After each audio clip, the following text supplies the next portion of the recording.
Hello दोस्तों, आप सबका स्वागत है एक बार फिर से एस्ट्रो गुरु चैनल पर। मैं आप सभी के लिए आज एक और टैरो सेशन लेकर आया हूं और आज का विषय है कि तुला राशि के लिए साल 2025 ईयर 2025 कैसा रहने वाला है। तो लिब्रास आज आपके लिए रीडिंग करूंगा और आज की रीडिंग के लिए दो पाइल्स को बनाया गया है जिनके सिंबॉलिक्स आपकी स्क्रीन के ऊपर अब एक साथ दिखाए जा रहे हैं।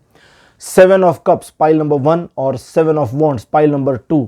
ये दो कार्ड्स आपके सामने आपकी स्क्रीन पर हैं। दोनों में से जो आपको अच्छा लगे उसे अपनी पाइल मान लीजिए और उसी के अकॉर्डिंग आज की इस रीडिंग को देखिए, ये आपके साथ रेजोनेट करेगी। हर बार की तरह इस बार भी टाइम स्टैम्प्स को डिस्क्रिप्शन और कमेंट सेक्शन दोनों जगह पोस्ट किया गया है ताकि आपको सुविधा हो जाए।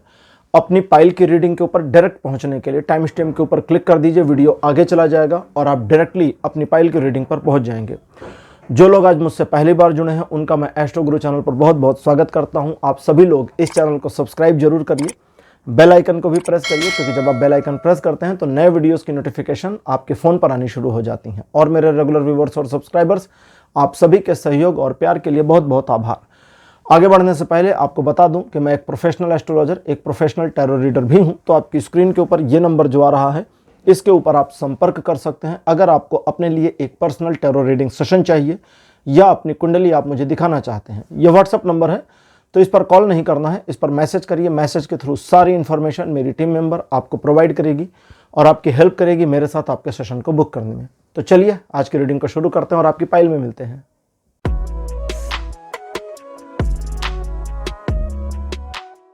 हेलो पाइल नंबर 1, आप सबका स्वागत है आपकी रीडिंग में। तुला राशि पाइल नंबर 1।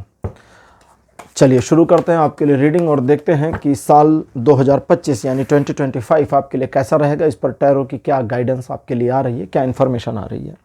कार्ड नंबर 1 आपके लिए है 9 ऑफ सोर्ड्स। सेकंड पोजीशन पर आपके लिए है द हायरोफेंट। कार्ड नंबर 3 है night of cups. Fourth position पर 6 ऑफ पेंटिकल्स और अंतिम कार्ड आपके लिए अपीयर हुआ है 9 of wands. 5 cards traditional tarot deck से आपके लिए आ चुके हैं। तुला राशि पाइल नंबर 1, जैसा कि आप जानते हैं पिछले कुछ समय से एक ऐसी सिचुएशन जिसे आप मैनेज करने की कोशिश कर रहे थे, या कोई एक ऐसा इंसान जिसे मैनेज करने की कोशिश कर रहे थे, या अपने जीवन से जुड़ा एक ऐसा मामला जिसमें आप बहुत ज़्यादा परेशान हो चुके थे, निराश हो चुके थे, हताश हो चुके थे। आपके किए कई सारे प्रयास, कई सारे उपाय काम नहीं किए, उससे इस साल के शुरुआत में यानी पहले महीने में ही आपको छुटकारा मिल जाए, इसकी फुल पॉसिबिलिटी है। ये पॉसिबिलिटी दो तरीके से आ रही है। सबसे पहला तो सिचुएशन ऑटो रिजॉल्व हो जाए, अपने आप सिचुएशन जाकर सेट आउट हो जाए और आपको उस प्रॉब्लम से छुटकारा मिल जाए, एक पॉसिबिलिटी ये है। दूसरी ये है कि कोई एक ऐसा पर्सन जिसकी उम्र आपकी उम्र से काफ़ी ज़्यादा होगी, आप दोनों की एज में काफ़ी ज़्यादा डिफरेंस होगा।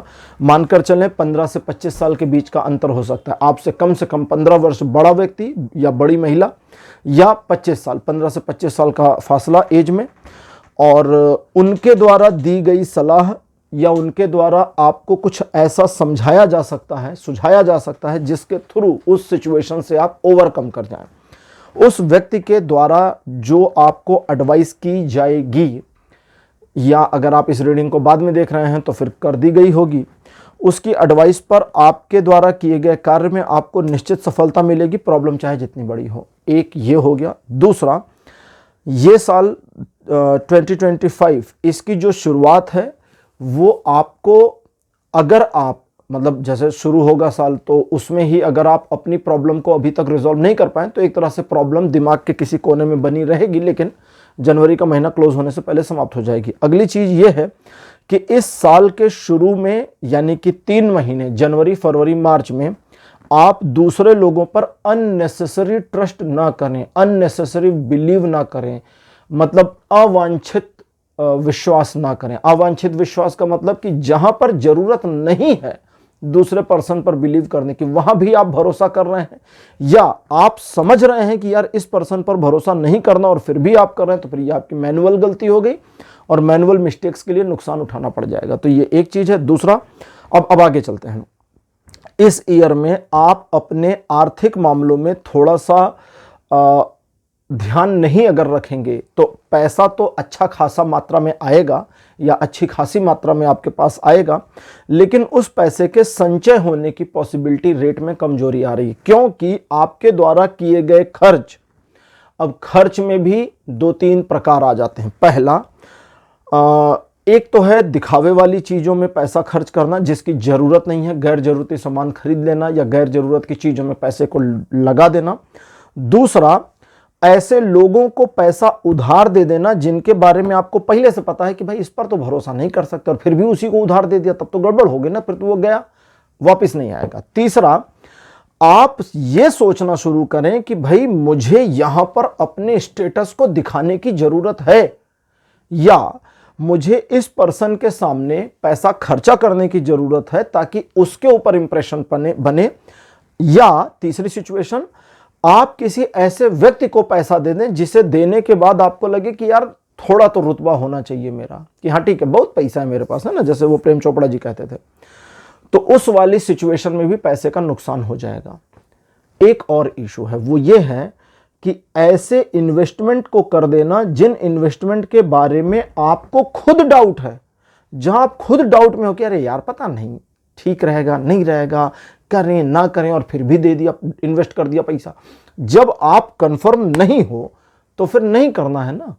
मैं एक स्टॉक मार्केट की किताब पढ़ रहा था, मैं कभी कभी अपने जो मेरा ज्योतिष और टैरो का कोर सब्जेक्ट है उससे हटकर भी कुछ पढ़ लेता हूं, तो उसको पढ़ रहा था। उसमें उन्होंने कोई थे, बुक का नाम इस समय याद नहीं आ रहा है, बहुत कई साल पहले पढ़ा था।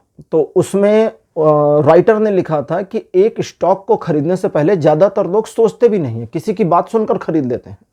किसी ने खरीदा मैंने भी खरीदा, उसने खरीदा हमने भी खरीदा, वो डूबे हम भी डूबे, ऐसा हो जाता है। जबकि एक स्टॉक को खरीदना बिल्कुल उतना ही क्रिटिकल वर्क है जैसे किसी प्रॉपर्टी को खरीदना। एक प्रॉपर्टी खरीदने से पहले आप 4 एंगल से चेकआउट करते हैं, तो ऐसे ही उसको भी करिए। तो दैट मीन्स कि जो भी इन्वेस्टमेंट कर रहे हैं उसे हर एंगल से समझिए। जैसे अभी मुझे एक यूट्यूब पर किसी फाइनेंशियल एडवाइजर का एक वीडियो मिला था, उन्होंने कहा बहुत सारे लोग 6% पर इन्वेस्ट कर देते हैं, 7% पर इन्वेस्ट कर देते हैं। अरे भाई 6-7% का तो इन्फ्लेशन रेट चल रहा है, 6-7% इन्फ्लेशन रेट हर साल बढ़ जाता है, तो आपका तो पैसा वहीं के वहीं रह गया, फिर वो ब्याज का कोई फायदा नहीं निकला। तो सोच समझकर समझदारी से इन्वेस्ट नहीं करेंगे तो फिर पैसा सेव नहीं होगा। एक ये, अच्छा ये हो गया। अगली चीज ये है कि इस ईयर आपको, अभी तो सुनने में ऐसा लग रहा होगा ना कि काफी सारी प्रॉब्लम्स हैं, लेकिन नहीं, ये जो समस्याएं हैं ना, ये आपके जीवन के सराउंड में साथ साथ में चलती जाएंगी। जैसे मान लीजिए पूरा दिन बीत गया, दिन के 10 मिनट आप किसी काम को लेकर परेशान हो गए, तो ये थोड़ी कहेंगे कि पूरा दिन खराब था। तो ये ऐसे ही है, बीच बीच में थोड़ी डिस्टर्बेंस आती रहेंगी, चीजें होती रहेंगी, और इसका ये मतलब नहीं कि साल आपका खराब है, बल्कि ये साल अच्छा है, पॉजिटिव है। संबंध आपके बढ़िया मजबूत होंगे, लोगों के साथ, परिवार के साथ प्रेम संबंध आपके अच्छे होंगे, मित्रों के साथ संबंध अच्छे होंगे, व्यावसायिक संबंध अगर आप बनाते हैं, व्यावसायिक संबंध में कंडीशन है इफ की, अगर आप बनाते हैं तो अच्छे होंगे। लेकिन अगर यही एक चीज है कि अगर आप थोड़ी सी निगेटिविटी के बाद यह सोचना शुरू करते हैं कि किसी ने मेरे विरुद्ध षड्यंत्र किया था, सारे लोग नहीं, किसी ने मेरे विरुद्ध षड्यंत्र किया था, अगर आप ऐसा सोचते हैं, या आप ऐसा सोचते हैं कि किसी ने नजर लगा दिया था, या आप ऐसा सोचते हैं कि किसी ने जादू टोना, black magic, dark magic, white magic, pink magic, red magic, blue magic कर दिया था, तो यह कहता है कि यह सारा फितूर सिर्फ आपके दिमाग में है। सचमुच में ऐसा नहीं है। सचमुच में कैसा है? कहता है योजना है आपके पास, नहीं ये ऐसा नहीं कहता, कहता है क्या योजना थी आपके पास, मतलब कहता है कि क्या आपके पास एक योजना थी जिस पर काम करके आप अपने आप को जहां ले जाना चाहते थे वहां पहुंचाएं। अगर थी तो योजना में सफलता मिली होगी, और अगर नहीं थी तो बीच के पिटफॉल्स यानी बीच के गड्ढे, बीच के डिस्टर्बेंस की वजह से आपका पूरा लाइन लेंथ बिगड़ गया और चीजें गड़बड़ हो गई। तो दैट मीन्स कि ये साल आपके लिए मैनुअली अपने आप को, अपने प्रेजेंट को, अपने चीजों को ऑपरेट करने के लिए जोर दे रहा है। और अगर मैनुअली आप ऑपरेट करने में गलती नहीं करते तो एस्ट्रोलॉजिकली या डिवाइनली कोई प्रॉब्लम नहीं है, सारी चीजें आपके फेवर में दिख रही हैं। तुला राशि पाइल नंबर 1। अब लेते हैं आज की ओरेकल डेक। आज ओरेकल डेक हमारी है गॉडेस गाइडेंस। गॉडेस गाइडेंस में देवियां हैं, देवियों के कार्ड्स हैं, और इसमें कोई भी पुरुष देवता नहीं है, ये पूरा फेमिनिन कार्ड है। देखते हैं कि देवियां आपके बारे में क्या इंफॉर्मेशन देती हैं। पहली देवी हमारे पास में है पहले, सेकंड देवी हमारे पास में है कुआन यिन, तीसरी देवी हमारे पास है मावे, चौथी देवी हमारे पास है अस्तारा, और पांचवी देवी हमारे पास है गनवेर।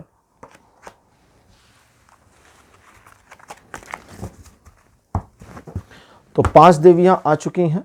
अब देखते हैं ये क्या इंफॉर्मेशन देती हैं। सबसे पहले अकॉर्डिंग टू हर, आपके ये वही चीज़ बता रही हैं कि जो पिछला यानी कि 2024 में किसी एक सिचुएशन को जो मैनेज करने की प्रक्रिया थी या किसी समस्या से बाहर निकलना चाहते थे तो निकल तो जाएंगे, लेकिन ये कहते हैं सिर्फ निकलना काफ़ी नहीं है, निकलने के बाद अपने ग्राउंड को ठीक करना भी जरूरी है। इनका कहने का अर्थ सिर्फ ये है कि एक सिचुएशन जो आपके लिए नकारात्मक थी, वहां से निकलने के बाद उस सिचुएशन के जो नकारात्मक प्रभाव आपके जीवन में अभी भी हैं, उन्हें भी थोड़ा समतल करने की आवश्यकता है, क्योंकि अगर उन्हें समतल नहीं किया जाएगा तो वो डिस्टर्बेंस आपके साथ कैरी फॉरवर्ड हो सकती है और आपको प्रॉब्लम होगी। तो वहां आपको थोड़ा सा धैर्य का पालन करना पड़ेगा, यानी थोड़ा पेशेंस रखना पड़ेगा, लेकिन पेशेंस के साथ आपका पैशन भी चाहिए। देखिए, पेशेंस क्यों चाहिए? क्योंकि जल्दबाजी ना हो जाए। पैशन क्यों चाहिए? क्योंकि आप ग्राउंड को क्लियर करोगे। एक बार जब ग्राउंड को क्लियर करोगे तभी आप आगे निकल पाओगे। आगे कुआन यिन कहती हैं कि आप स्वयं के प्रति करुणावान हो जाएं। स्वयं के प्रति कई बार हम दिखाने के चक्कर में इतना परेशान रहते हैं कि हम स्वयं का ध्यान नहीं रख पाते। हमें अपने आप के साथ ज्यादा मित्रता करनी चाहिए। स्वामी विवेकानंद ने कहा था कि जो व्यक्ति स्वयं के साथ बैठकर बात नहीं करता, उसने इस दुनिया के एक बेहतरीन इंसान के साथ बात करने का अवसर खो दिया, क्योंकि हम सभी अपने आप को बहुत बेहतरीन मानते हैं। तो इस पर भी समझिए। तो ये कहती हैं कि जब स्वयं के साथ साक्षात्कार होगा, यानी कि अपने आप को समझना, अपने साथ करुणावान होना, दैट मीन्स कि अपने आप को बहुत ज़्यादा मेंटल स्ट्रेस में नहीं ले जाना। जब हम स्वयं के साथ करुणावान होंगे, जब हम स्वयं के साथ करुणावान यानी कंपैशनेट नहीं होते, तो हम सिचुएशन के अकॉर्डिंग ड्राइव हो जाते हैं, और जब हम सिचुएशन के अकॉर्डिंग ड्राइव हो जाते हैं तो हमें चीज़ें बिल्कुल उसी तरह नज़र आती हैं जैसे संसार में सभी को नज़र आती हैं। यानी हम बाहर से हर चीज़ को देख रहे हैं और उसकी गहराई को अंडरस्टूड नहीं कर पा रहे।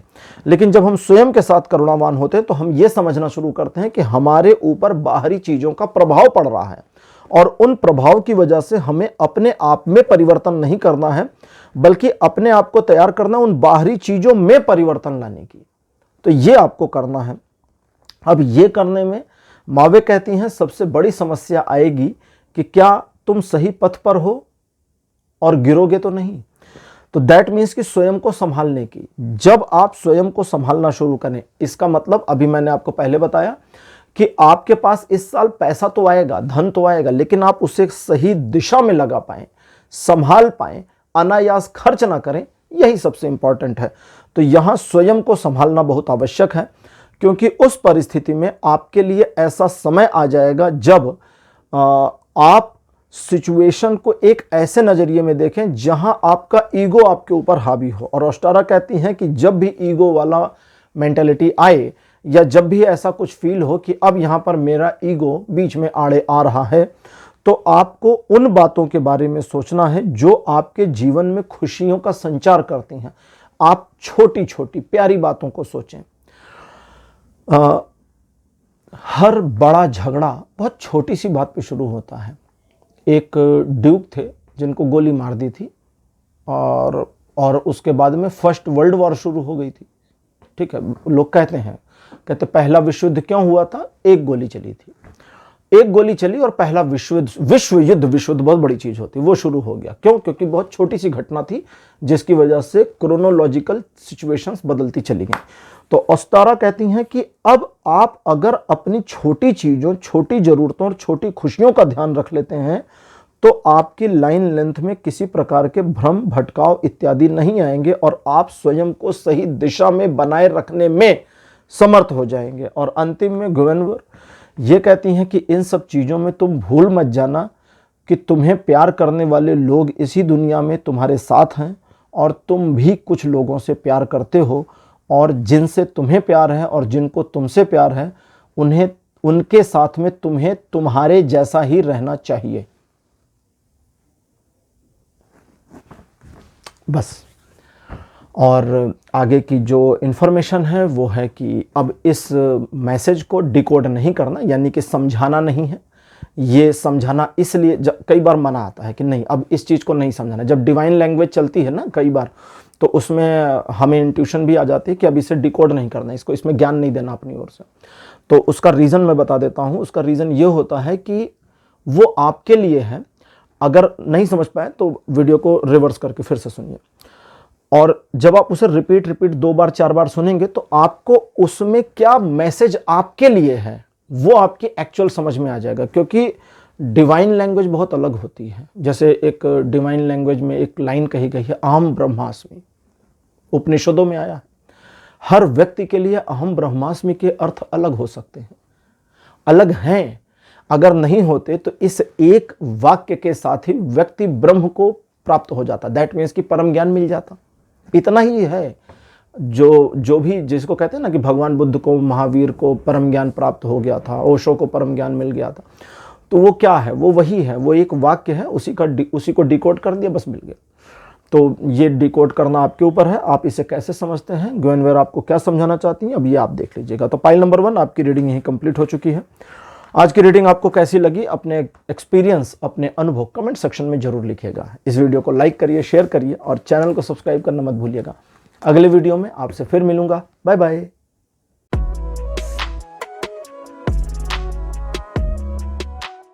हेलो पाइल नंबर 2, आप सबका स्वागत है आपकी रीडिंग में। तुला राशि पाइल नंबर 2 आपके लिए जो कार्ड आपने चूज किया था 7 ऑफ वॉन्ड्स मेरे बगल में लगा दिया गया है। चलिए आज की रीडिंग शुरू करते हैं और देखते हैं तुला राशि पाइल नंबर 2 आपके लिए टैरो क्या इन्फॉर्मेशन देते हैं कि आपका 2025 कैसा रहेगा और इनकी गाइडेंस आपके लिए क्या है। पहला कार्ड आपके लिए appear 7 of wands. Card number 2 आपके लिए है 5 ऑफ सोर्ड्स। थर्ड नंबर पर आपके लिए है S of pentacles. Card number 4 आपके लिए है द वर्ल्ड। और लास्ट कार्ड आपके लिए अपीयर हुआ 3 ऑफ सोर्ड। हंस इसलिए रहा हूं कि ये नेगेटिव कार्ड माना जाता है टैरो रीडिंग में, ठीक है। 3 ऑफ सोर्ड्स अपने आप में नेगेटिव कार्ड है, पॉजिटिव कार्ड नहीं है। और द वर्ल्ड बहुत ज़्यादा पॉजिटिव कार्ड है, उसके बाद ये आया तो इसीलिए थोड़ी हंसी निकल गई। खैर देखते हैं इंटरप्रिटेशन में क्या आता है। हाँ जी, सबसे पहले इंफॉर्मेशन द वर्ल्ड से, आपके जीवन में 2025 एक माइलस्टोन होगा, एक मील के पत्थर जैसा होगा। अगले 10 साल 15 साल के बाद आप पीछे पलट कर देखें तो 2025 को याद कर पाएंगे। ये इतना अहम और इम्पॉर्टेंट ईयर आपके लिए हो सकता है, क्योंकि इस साल आपके जीवन में काफ़ी उथल पुथल होने वाली है। एक चीज़ मैं आपको बता देता हूँ, 2025 में इस साल आपके लिए चीज़ें बहुत पॉजिटिव रहने वाली हैं, लेकिन उस पॉजिटिविटी तक पहुंचने के लिए आपको कुछ नेगेटिविटी से होकर के गुजरना पड़ेगा। गुलाब का फूल चाहिए तो उसके कांटों का ध्यान रखना पड़ेगा। कांटों का ध्यान नहीं रखेंगे और झपट लें अगर, तो सोचिए ना, कोई झपट के गुलाब का फूल तोड़े फिर उसकी क्या हालत होगी, है ना। दर्द से कराहना, चिल्लाना, खून निकलना, ये सब हो सकता है। क्यों? क्योंकि उसके उसी फूल की डंडी में कांटे भी होते हैं या पौधे पर, ठीक है, हाथ बढ़ाते ही छिल सकता है। तो आपके लिए सिचुएशन ऐसी है जैसे पिछले काफ़ी समय से, अब आपके पास्ट की बात करें, पिछले काफ़ी समय से आप अपने जीवन में जूझ रहे हैं, संघर्ष कर रही हैं। एक ऐसी सिचुएशन जहां आपके संघर्षों को वैल्यू नहीं दी जा रही, या लोगों की समझ में नहीं आ रहा, या फैमिली मेंबर्स या दूसरे लोग आपको हूट कर रहे हैं, और आप अपने आप को उन्हीं संघर्षों में जितना आगे बढ़ाते जाते हैं उतना स्वयं को नकारात्मक होते हुए देखते हैं। ये जो स्वयं की नकारात्मकता है ये आपने इम्प्लांट की है, ये आ नहीं रही कहीं से। आप सिचुएशन को नेगेटिव सोच रहे हैं और उस नेगेटिव के साथ आप स्वयं को नेगेटिव कर रहे हैं, तो ये नेगेटिव हो रहा है। आप नेगेटिव सोचना बंद कर दें, कहीं नेगेटिविटी नहीं है। हाँ, ये जरूर है कि आपके लिए संघर्षात्मक स्थिति दिखती है, ये जरूर है कि व्यवधान है, ये जरूर है कि लोगों का हूट या लोगों की ओर से बाधाएं बनी हुई हैं। एक महान कवि थे, उन्होंने कहा था, जब जगत की उंगलियां तुम पर उठें जान लो 2-4 पग आगे बढ़े। जब तक दुनिया वाले तुम्हारे ऊपर उंगली नहीं उठा रहे, जब तक आपके काम में फी नहीं निकाला जा रहा, कमी नहीं निकाली जा रही, आपको कोसा नहीं जा रहा, ठीक, तब तक ये मत जानिए आप आगे बढ़ रहे हैं। जब आपको कोसा जाए तो समझिए कि मैं आगे बढ़ रहा हूं। लेकिन अगर कोई आपका मजाक उड़ा रहा है और लिटरली सारे लोग मजाक उड़ा रहे हैं, तो ये मत सोचिए कि मैं आगे बढ़ रहा हूं। हमारे देश में एक नेता हैं जिनका मजाक उड़ाते हैं और वो सोचते हैं मैं आगे बढ़ रहा हूं। नहीं, उन्होंने गलत समझ लिया। उनको रुकना है और अपने अंदर झांकना है कि मुझ में कहाँ गलती है। और इस तरह के लोग कई बार, जिनका मजाक उड़ाया जाता है, और मैं लोगों की बात कर रहा हूं, मल्टीपल पीपल, उनकी सबसे बड़ी प्रॉब्लम ये होती है कि वे स्वयं को छोड़कर बाकी लोगों में कमियां खोज रहे होते हैं कि ये सब ... मेरा मजाक काहे बनाते रहते हैं। उन्हें स्वयं में झांकना चाहिए कि मैं क्यों मजाक का पात्र हूं। जैसे कभी आप तैयार व्यार होकर निकलिए, कई बार लोगों के साथ होता है, मजेदार बात बता रहा हूं। कभी तैयार व्यार होकर निकलिए घर से, और जैसे ही निकले किसी ने आपको बड़े प्यार से देखा, फिर किसी और ने देखा, फिर किसी और ने देखा, फिर किसी और ने देखा, फिर किसी और ने, और सब आपको देखना है, तो दिल में पहली फीलिंग क्या आती है? पागल वागल तो नहीं दिख रहे हम। कहीं पर कहीं मिरर मिले। लड़के तो अक्सर करते हैं, वो नाई की दुकान में घुस जाते हैं, बाल बाल देखते हैं, अच्छा ठीक ठाक तो दिख रहा हूं यार। क्यों? क्योंकि कंफ्यूजन हो जाती है कि अरे हम इतना डैशिंग थोड़ी लग सकते हैं कि लोग हमको घूर घूर के देखें। तो आपके लिए है कि आपके जीवन में वो संघर्षात्मक स्थिति जो बनी थी वो इस ईयर कैरी फॉरवर्ड हो रही है। तो साल का शुरू का जो समय है वो भी आपके लिए संघर्ष में है, साल का मध्य भी संघर्ष में है, पूरे ईयर ये संघर्ष चलेगा और संघर्ष के साथ ही ये ईयर क्लोज होगा। तो ये सुनकर के बुरा लग सकता है, लेकिन इसमें अच्छी चीजें भी छिपी हैं। सबसे पहली चीज क्या है? अगर आप अपने प्लान के ऊपर काम करें और हार मानने से इनकार कर दें तो 100%, यहां परसेंटेज में आपका दिल रखने के लिए नहीं बोल रहा हूं भाई, ये 100% बता रहा है। अगर ये 80 बताता तो 80% कहता, 70%, 50% बताता तो मैं वो भी कहता, लेकिन ये कहता नहीं, 100% सक्सेस की गारंटी है।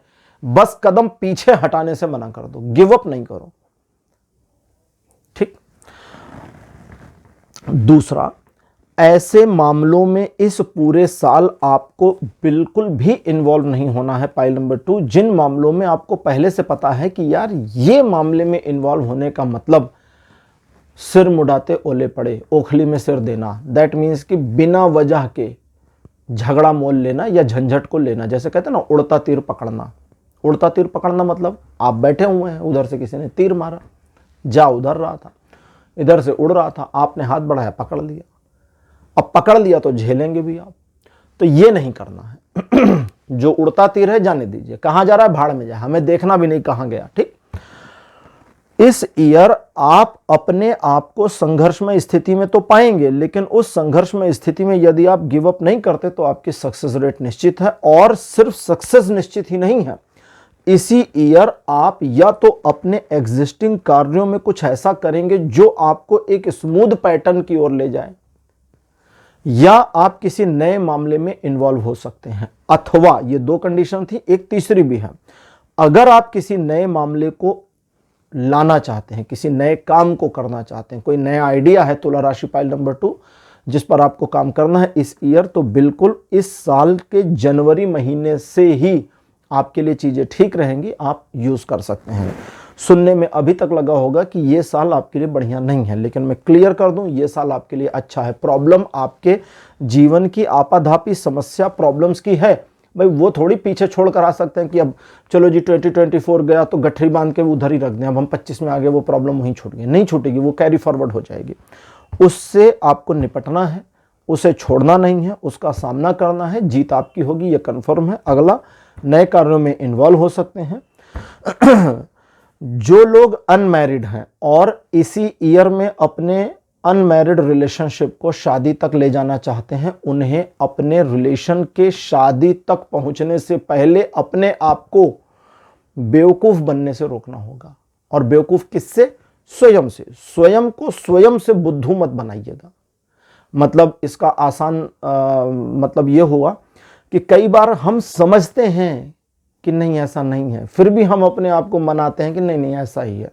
इसे क्या कहेंगे? इसे खुद को बुद्धू बनाना कहेंगे। सिर्फ वो मत करिएगा।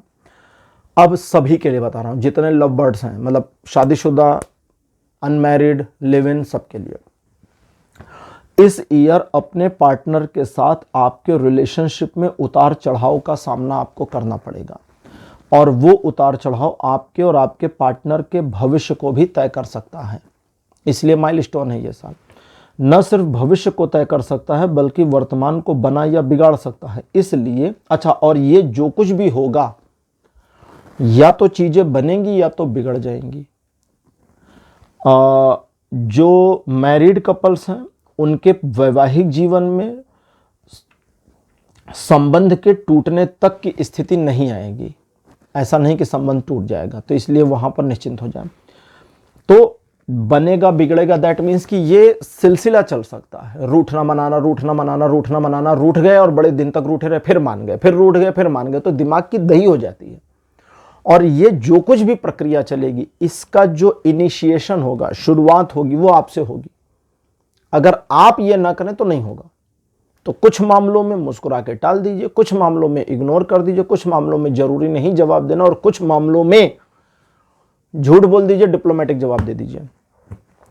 आज की ओरेकल डेक लेते हैं, गॉडेस गाइडेंस, और देखते हैं कि ओरेकल डेक एडिशनल इंफॉर्मेशन आपके लिए तुला राशि पाइल नंबर 2 क्या देते हैं।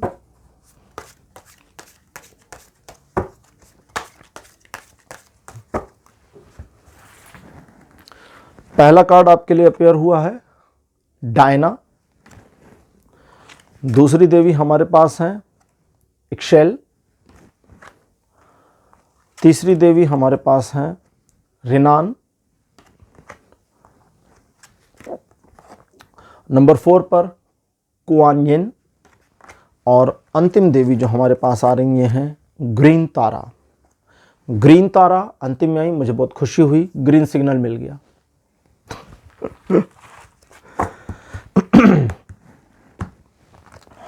देवी तारा के अलग अलग स्वरूप हैं।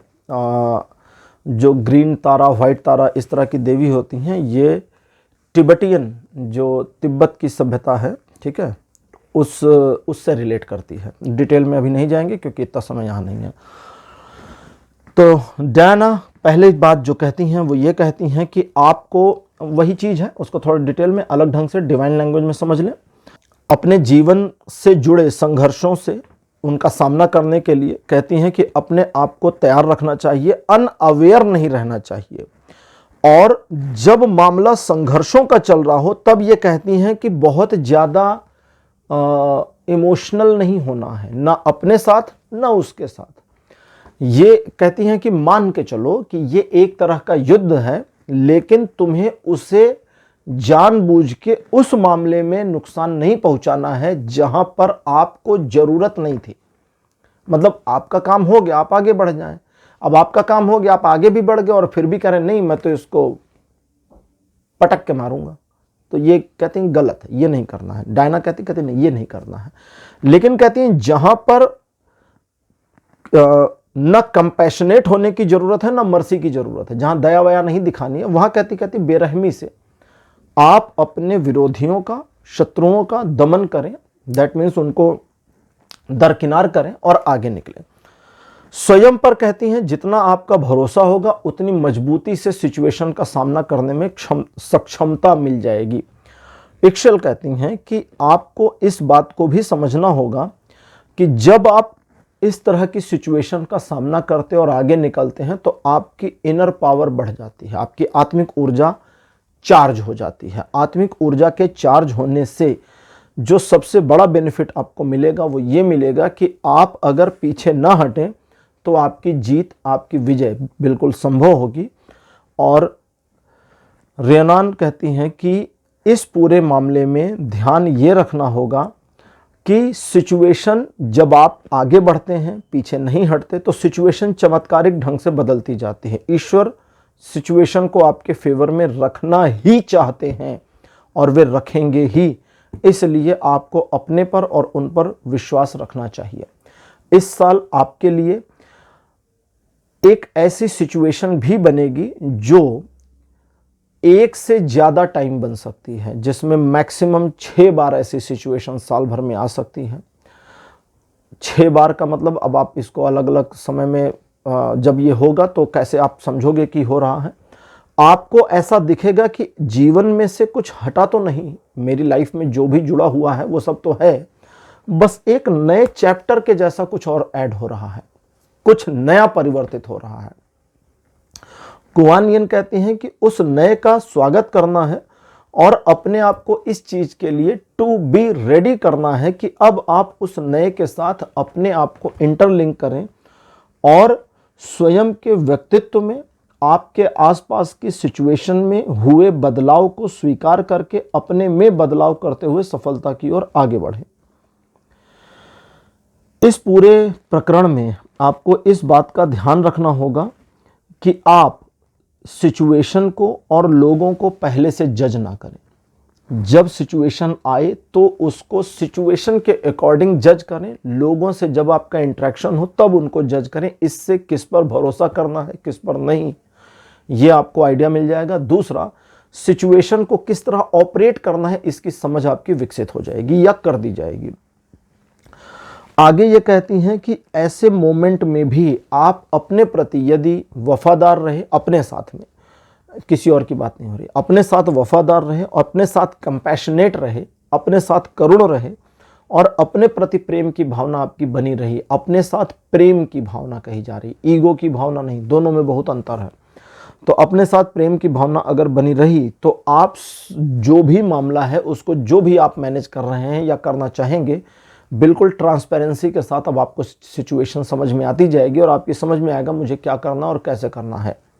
इस पूरे मामले में ग्रीन तारा का जो यहाँ पर कार्ड है, ये कहती हैं कि उन सिचुएशंस में जहां आपको लगता है कि अब मुझे थोड़ी सी मदद की ज़रूरत है, सलाह चाहिए या फिजिकल हेल्प चाहिए, तो कहती हूँ वहाँ संकोच मत करो, बस दूसरों से पूछो कि क्या इस मामले में वे आपकी मदद कर सकते हैं और ज़रूर दूसरे आपकी मदद को आएंगे। लेकिन कहती हैं, वार्न करती हैं कि जब तुम दूसरों की मदद लो और तुम्हारे काम हो जाए तो उनको भी क्रेडिट देना मत भूल जाना। थैंक यू बोलिए, उनका भी सम्मान करिए। और अगर कहीं 2, 4, 10 लोगों में बातें हो रही हैं तो सारा क्रेडिट स्वयं मत जीत लीजिए, उनको भी क्रेडिट दीजिए कि भाई इनके एडवाइस पर या इनकी मदद पर ही ये कार्य संभव हो सका है, या इतना भी ज़्यादा नहीं देना तो भाई इस कार्य के संभव करने में इन्होंने भी बहुत हेल्प करी है। दैट्स इट, ये हो जाएगा। आगे कहती हैं देवी, अच्छा और है, आगे कहती हैं देवी कि जब दूसरों के काम को अप्रिशिएट करते हो तो दूसरे लोगों के अंतर्मन से या आत्मिक शक्ति से एक ऐसी पॉजिटिव वाइब्स निकलनी शुरू होती हैं। जब दूसरों को अप्रिशिएट करते हो उनकी हेल्प के लिए, उनको थैंक यू करते हो उनकी हेल्प के लिए, तो उनकी आत्मिक ऊर्जा का एक अंश एक ऐसी वाइब्रेशन क्रिएट करता है जो आपके जीवन के वर्तमान और भविष्य के कई सारे प्रॉब्लम्स को क्रॉस कर देता है और आप अपने आप को आगे ले जाने में बिल्कुल सक्षम होने लगते हैं। आपका अपने इमोशंस पर, अपने एक्शंस पर बढ़िया कंट्रोल हो जाता है और आप समझना शुरू कर देते हैं कि मुझे अकेले भी कैसे काम करना है और कैसे साधना है। यहीं पर वो आगे कहती हैं देवी कुआन यिन और ग्रीन तारा दोनों कि प्रेम संबंधों के बारे में सिर्फ ये ध्यान रखो कि तुम्हारी ओर से तुम्हारे साथी की डिसरिस्पेक्ट ना होने पावे, बस इतना ध्यान रखना है। लीजिए, रास्ता बता दिया। डिवाइन हेल्प लेने का यही फायदा होता है टैरो में। रास्ता बता दिया कि आप अपने पार्टनर की थोड़ी रिस्पेक्ट करें, ठीक है। थोड़ी रिस्पेक्ट का मतलब उनको, उनके प्रति एक सम्मान की भावना को प्रदर्शित करें, ठीक है, और उससे चीज़ें ऑटो मैनेज हो जाएंगी। फाइल नंबर 2 आपकी रीडिंग यहीं कंप्लीट हो गई है। आज की रीडिंग आपको कैसी लगी, अपने एक्सपीरियंस, अपने अनुभव कमेंट सेक्शन में जरूर लिखिएगा। इस वीडियो को लाइक करिए, शेयर करिए और चैनल को सब्सक्राइब करना मत भूलिएगा। अगले वीडियो में आपसे फिर मिलूंगा। Bye bye.